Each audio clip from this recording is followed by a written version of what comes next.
యోసేపు గారు ఏదో ధనాన్ని ఇచ్చి ఆ స్థానాన్ని కొనలేదు.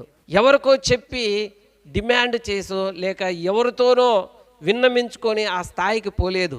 అయితే దేవుడు ఆ స్థానాన్ని ఇవ్వాలని ఆశపడ్డాడు. అందుకు వచ్చే శ్రమలన్నిటినీ భరించుకొని కూడా దేవుడు నాకు ఇస్తాడు అన్న నమ్మకంతో ఆయన ఎదురు చూశాడు.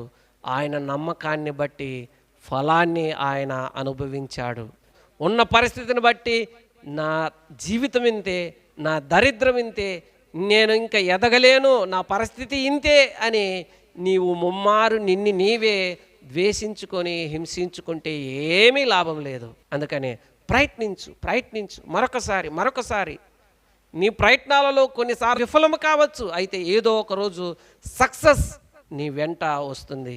దానిని దేవుడు నీకు బహుమతిగా ఇస్తాడు అనే నమ్మకంతో ప్రయత్నం చేయాలి.